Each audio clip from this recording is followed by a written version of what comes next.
Earlier this month, we announced charges in relation to a series of extortion shootings that took place in February and March. Last week, two additional men were charged. On Sunday, February 22nd, police were called for reports of a shooting outside of a residence in Saddleridge. It is believed that two suspects fired multiple rounds into the residence from a vehicle before fleeing the scene prior to police arrival. On Wednesday, March 4th, the same residence was once again targeted, and shots were fired toward the residence by three suspects inside a vehicle. After identifying a possible suspect vehicle during a traffic stop, our investigators established links between suspects, vehicles, and a series of extortion-related shootings. At the beginning of the month, we announced charges against Jaskaran Singh, 21 years old. Last week, investigators arrested a second man in Edmonton and issued warrants for a third. Karanbir Singh, 21, has been charged with one count of discharging a firearm with intent. He was remanded into custody and appeared in court this morning. German Jeet Singh, 22, is wanted on a warrant for discharging a firearm with intent. These additional charges underscore the strength of our partnerships with our policing partners, not only here in the province, but also nationally. Through collaborative efforts and shared intelligence, we are sending a clear message that there is no room for extortion or violent criminal activity in our city or anywhere in our province.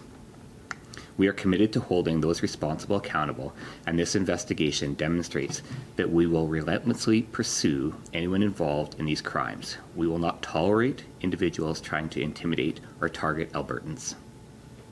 We'd like to thank our partners at the Edmonton Police Service and the Canada Border Services Agency and the Alberta Law Enforcement Response Team for their help with this investigation. If you have information in relation to this series of extortions, including the whereabouts of German Jeet Singh, please contact police by calling 403-266-1234. Tips can also be submitted anonymously to Crime Stoppers. Open to your questions. Could you confirm if it's German Jeet or German Preet? Because on the tweet posted last week, it was German Preet, and in the press release today, it's German Jeet. Correct, and I can confirm we have reviewed it, and it's German Jeet, J. And my question is for CBSA.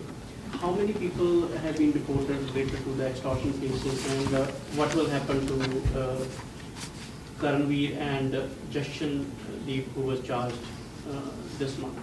Okay, so far to our data as of March 12th of this year, the CBSA has opened 372 immigration investigations related to extortion matters.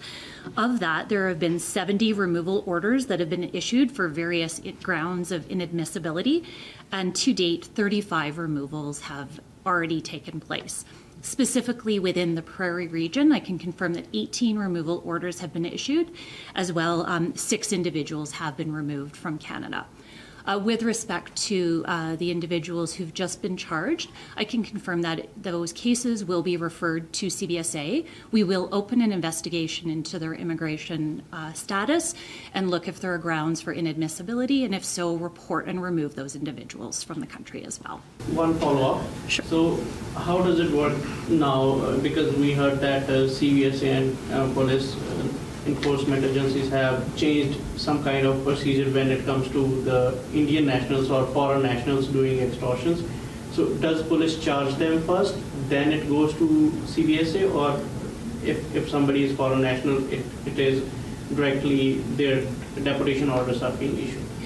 So it depends, I guess, on the situation. So CBSA has a mandate with respect to the Immigration and Refugee Protection Act. And so individuals who are in Canada and who have breached their conditions or are otherwise inadmissible, CBSA will conduct our own investigation into those allegations and, if appropriate, report and remove them from the country. Simultaneously, we work with many police partners across the country, and so individuals do come to our attention as well through criminal charges, and so those criminal investigations remain the mandate of our police partners, but they will refer those cases as well to Canada Border Services Agency. So everybody is entitled to due process before due process within law. And so each of those fact circumstances is considered on its own and the appropriate course of action taken accordingly. I think we've been quite open over the past few years with some of these major events occurring with Project Gaslight, now Extortion. From that, we built our framework collaborating with Calgary. So when we see these events coming together, the intelligence is shared immediately. We've seen a handful over the past few months, but not to the degree Calgary is seeing right now. Are you saying that they're traveling between cities?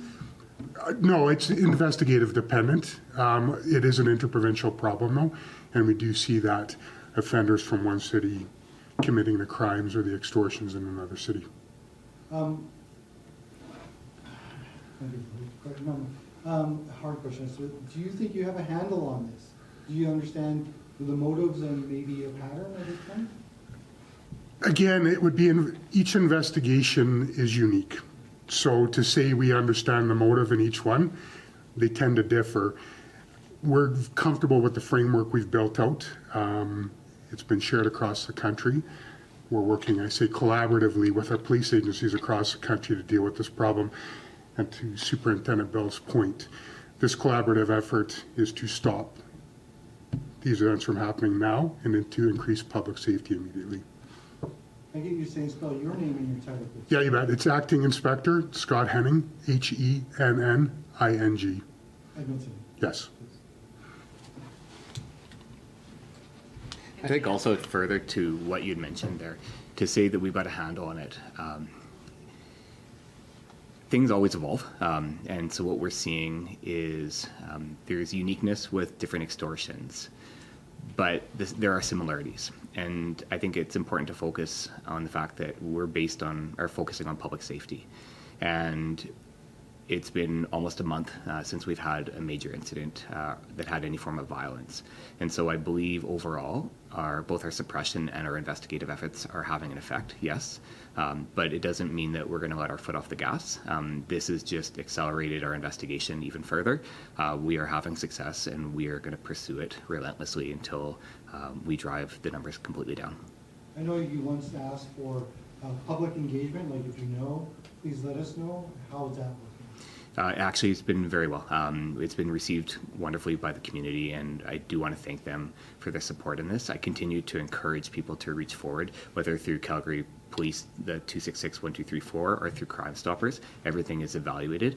But as I've said before, this is our community, and we're all part of that, and so the support is worth it.